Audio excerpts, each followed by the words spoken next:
राधे राधे। जय श्री कृष्णा। श्री कुंज बिहारी हरिदास बोल। राधिका प्यारी की जय। बाके बिहारी की जय। लक्ष्मी नारायण भगवान की जय। आंवला नवमी की सभी भक्तों को बहुत बहुत शुभकामना। 2024 में दिन रविवार 10 नवंबर को आंवला नवमी का पर्व मनाया जाएगा।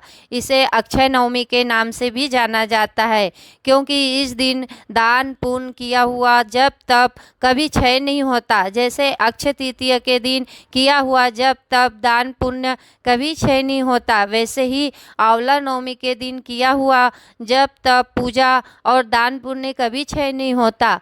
हजारों साल की पूजा एक तरफ है और आंवला नवमी की एक दिन की पूजा जब तब दान एक तरफ है। और आंवला नवमी के दिन अपने पितरों के निमित्त दान अवश्य करें, उसका बहुत बड़ा महत्व है।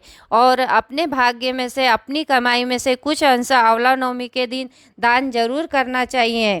आंवला नवमी की व्रत कथा।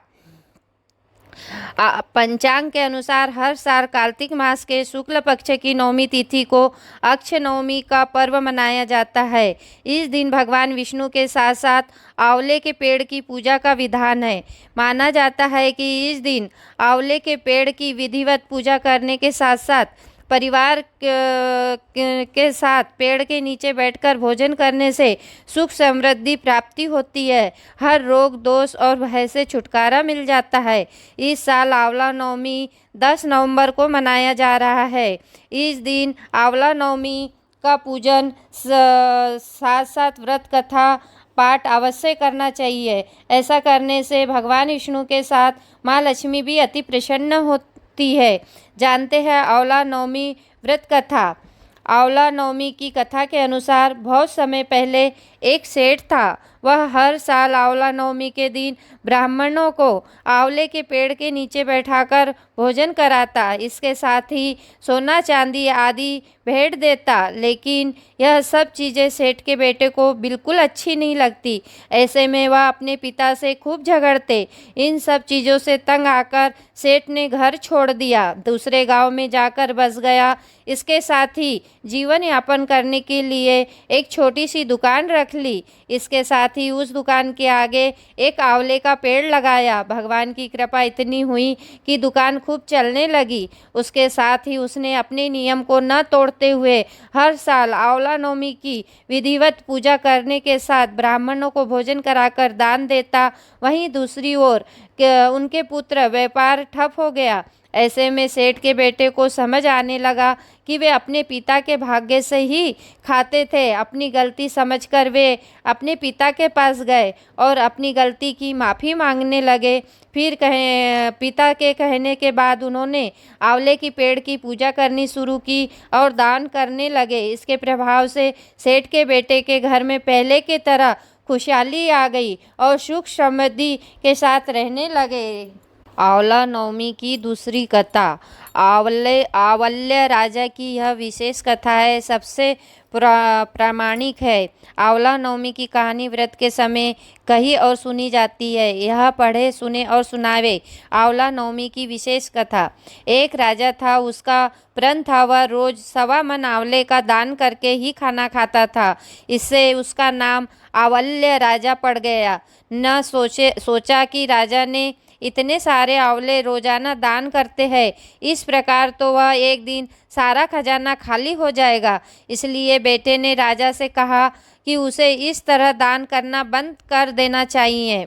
बेटे की बात सुनकर राजा को बहुत दुख हुआ और राजा रानी महल छोड़कर बियाबान जंगल में जाकर बैठ गए।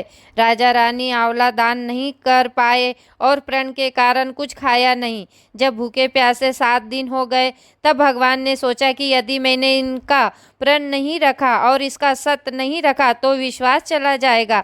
इसलिए भगवान ने जंगल में ही महल, राज्य और बाग बगीचे सब बना दिए और ढेरे आंवले के पेड़ लगा दिए।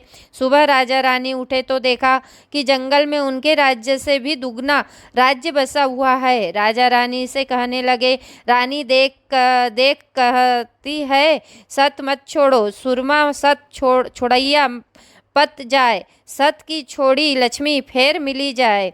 आओ न धोकर आंवले दान करे और भोजन करे। राजा रानी ने आंवले दान करके खाना खाया और खुशी खुशी जंगल में रहने लगे। उधर आंवला देवता का अपमान करने व माता पिता से बुरा व्यवहार करने के कारण बहू के बेटे के बुरे दिन आ गए। राज्य दुश्मनों ने छीन लिया, दाने दाने को मोहताज हो गए। काम टूटते हुए अपने पिता के राज्य में आ पहुँचे। उनकी हालत इतनी बिगड़ते हुए थे कि पिता ने उन्हें बिना पहचाने हुए काम पर रख लिया। बेटे बहू सोच भी नहीं सकते थे कि उनके माता पिता इतने बड़े राज्य के मालिक हो सकते हैं। सो उन्होंने भी अपने माता पिता को नहीं पहचाना।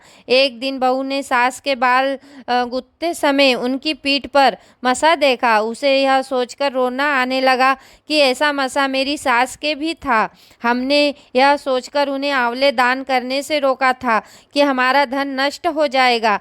आज वे लोग न जाने कहाँ होंगे। यह सोचकर बहू को रोना आने लगा और आंसू टपक टपक कर सास की पीठ पर गिरने लगे। रानी ने तुरंत पलटकर देखा और पूछा कि तू क्यों रो रही है। उसने बताया कि आपकी पीठ पर जैसा मसा मेरी सास की पीठ पर भी था।